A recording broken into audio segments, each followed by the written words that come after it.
Naaman. Nama itu menggema di seluruh tanah Aram. Prajurit-prajurit menyebutnya sebagai harimau Damaskus. Di medan perang, langkahnya penuh strategi, setiap ayunan pedangnya membawa kemenangan. Raja Ben-Hadad mengandalkan dia dan rakyat menyanjungnya sebagai pahlawan. Namun di balik baju zirah perak dan sorak kemenangan, ada luka yang tak terlihat, luka yang perlahan menggerogoti dirinya. Bukan luka akibat pedang musuh, tapi dari dalam dirinya sendiri. Naaman sakit kusta. Kusta tidak langsung terlihat. Awalnya hanya bercak putih kecil di tangan kanannya, tapi kemudian menyebar. Ia mulai memakai sarung tangan, menyembunyikan tangannya di balik jubah, berharap tak seorang pun memperhatikan. Ia terus menang, terus memimpin, seolah tidak ada yang salah. Tapi malam-malamnya sepi, ia memandang tangannya yang mulai memucat. Rasa gatal dan sakit bercampur dengan ketakutan. Kusta, penyakit yang memisahkan orang dari keluarga, dari masyarakat, dan bahkan dari kehidupan. Ia seorang panglima, tetapi tetap manusia biasa. Di rumah Naaman tinggal seorang gadis muda. Ia diambil sebagai tawanan dari Israel. Seharusnya ia membenci Naaman, namun hatinya tidak demikian. Setiap hari ia melihat majikannya, dan dalam hatinya muncul belas kasihan. Suatu sore, saat melihat nyonya Naaman mengusap luka sang suami, gadis itu mendekat dan berkata, "Sekiranya tuanku menghadap nabi yang di Samaria itu, maka tentulah ia akan menyembuhkan dia dari penyakitnya." Kata-kata itu, walau keluar dari bibir seorang budak kecil, menggetarkan hati sang istri, lalu sampai ke telinga Naaman. Naaman dengan semangat baru mendatangi raja. Ia memohon izin untuk mencari nabi itu, Raja Ben-Hadad, yang sangat menghargai Naaman. Bukan hanya mengizinkan, ia bahkan menulis surat pribadi kepada Raja Israel, disertai hadiah besar, 10 talenta perak, 6.000 shikal emas, 10 potong pakaian indah. Sebuah rombongan besar pun disiapkan, bukan sembarang perjalanan. Ini ekspedisi seorang panglima mencari kesembuhan. Sesampainya surat itu di tangan Raja Israel, ia panik. Apakah aku ini Allah yang dapat mematikan dan menghidupkan? Lihatlah, ia hanya mencari gara-gara untuk berperang. Ia mengoyakkan jubahnya. Namun di tempat lain, di rumah yang sederhana, seorang nabi mendengar berita itu. Elisa, penerus Elia, tidak tinggal diam. Ia mengirim pesan kepada raja. "Mengapa engkau mengoyakkan pakaianmu? Biarkan dia datang kepadaku, supaya ia tahu bahwa ada nabi di Israel." Raja pun mengizinkan. Naaman pun menuju ke rumah Elisa.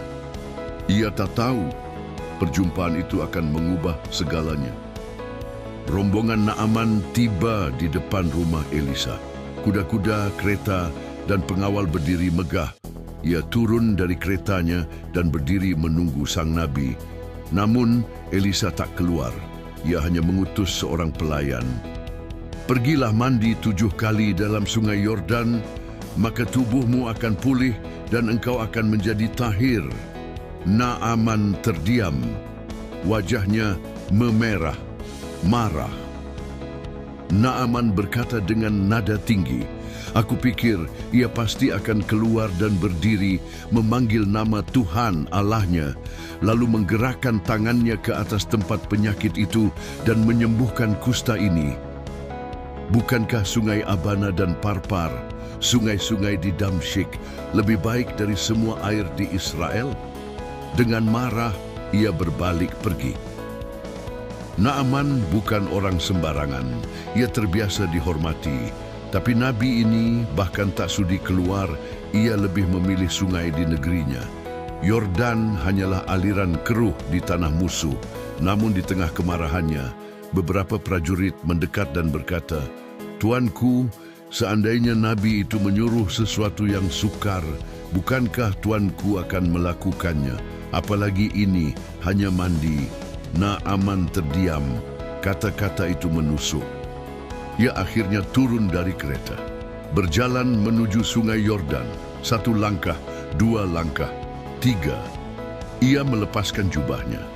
Tubuh yang rusak bercak kusta di mana-mana, tampak jelas. Ia masuk ke sungai dan mulai mencelupkan diri. Sekali, 2 kali, 3, 4, 5, 6, masih tak terjadi apa-apa. Tapi saat celupan ke-7, tiba-tiba kulitnya yang hancur itu berubah, lembut, bersih seperti kulit bayi. Tiada noda, tiada luka, tiada bekas sakit. Naaman berdiri mematung, tangannya gemetar, menyentuh pipinya, menyentuh dadanya, kulit yang baru, air mata menetes. Ia sembuh. Naaman kembali ke rumah Elisa. Kali ini dengan hati yang berbeda. Ia berdiri di depan Nabi dan berkata dengan suara penuh rasa syukur, "Sekarang aku tahu bahwa di seluruh bumi tidak ada Allah kecuali Allah Israel." Ia memaksa Elisa menerima hadiah, namun Elisa menolak. "Demi Tuhan yang hidup dan yang aku layani, aku tidak akan menerimanya." Naaman punya permintaan, "Izinkan aku membawa tanah dari Israel sebanyak beban 2 ekor bagal. Karena mulai hari ini, aku takkan mempersembahkan korban kepada ilah lain selain Allah Israel." Ia bahkan mengaku di masa depan ia terpaksa ikut mendampingi rajanya ke kuil Dagon. Namun hatinya tetap kepada Tuhan Israel. Elisa mengangguk dan berkata, "Pergilah dengan selamat." Naaman kembali ke Aram, tapi hatinya telah berubah. Ia, seorang jenderal kafir, kini menjadi penyembah Tuhan yang sejati. Ia membawa pulang lebih dari kesembuhan. Ia membawa iman. Namun tidak semua orang senang. Gehazi, pelayan Elisa, merasa rugi. Ia berkata dalam hatinya, "Tuan telah melepaskan orang Aram ini begitu saja, padahal ia membawa banyak harta." Diam-diam ia mengejar Naaman dan berbohong demi memperoleh perak dan pakaian. Naaman yang kini murah hati memberikannya. Saat Gehazi kembali, Elisa berkata, "Bukankah hatiku ikut pergi ketika engkau mengejar Naaman? Apakah ini saatnya menerima perak dan pakaian?"